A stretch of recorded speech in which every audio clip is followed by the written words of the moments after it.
Mayor-elect Katie Wilson is now out front for her first national interview since winning the race. And Mayor-elect, I really appreciate your time. And I want to get to this issue because this word socialist, it is now so important in America and such a topic of conversation. And you clearly are proud of being called a socialist. You're not afraid of it.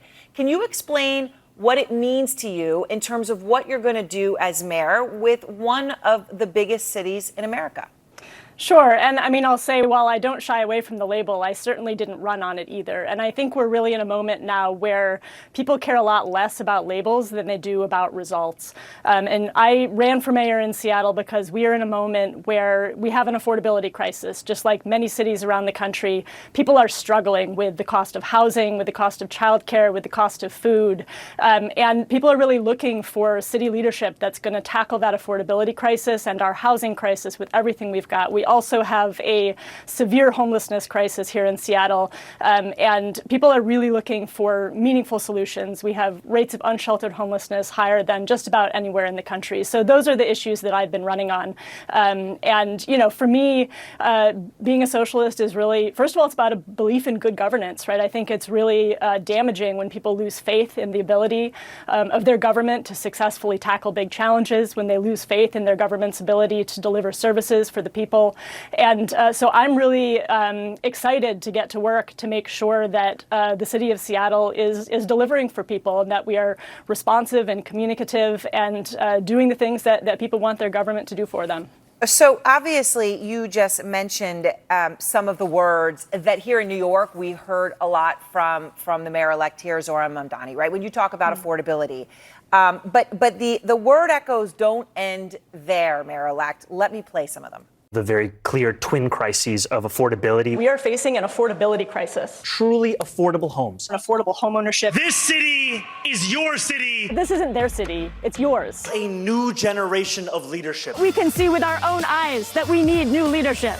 I mean, we sometimes will put what we call a montage together like that, Mayor-elect. It doesn't get easier than that one. I mean, it really does sound, you sound so much alike. I guess I'm just curious, have you ever met him? Have you talked to each other at all since either of your victories, which are so important on coast to coast? Not yet, although I certainly hope to. You know, and it's funny because when I decided to run in this race, which was in February of this year, I'd never heard of Zohran Mamdani. And so it was a fun process over the first few months of my campaign to start getting text messages from friends. Oh, you got to check out this guy in New York City. And so I really do think it's remarkable and also makes a lot of sense, right? I think that there are some similar conditions playing out here in Seattle to New York.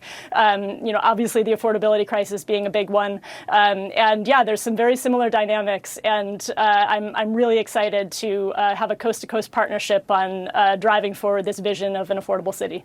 So one part of your platform, as you called it, was to quote-unquote Trump-proof Seattle. And that included, Mayor-elect, telling your voters that you would protect neighbors and defend Seattle's status as a sanctuary city, right? The crucial words. You know, President Trump is adamantly against that. He sent the ICE, National Guard, into Democratic city after city to crack down on illegal immigration.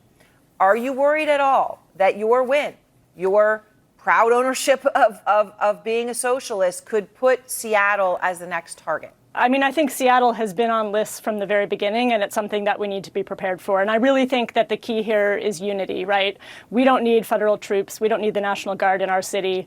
We can address our own problems, and making sure that we are united within Seattle. Our city government is working in lockstep with all of the amazing organizations, advocates we have on the ground that are here to protect immigrants' rights, making sure that the city's working with King County, with our state government, and really making sure that we are working from a position of strength, and also, of course, learning from all of the cities around the country that have faced this already. So I want to ask you one other thing, because you sit here as a mayor-elect. You're in your early 40s. You've accomplished so much at such a young age.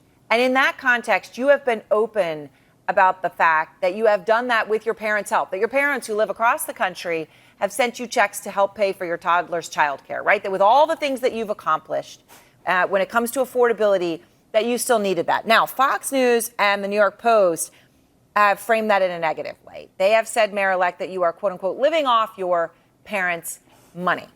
I'm curious how you see it, because this is something you've been very open about. Do you think that people in Seattle see this as a negative or as a positive that people can relate to?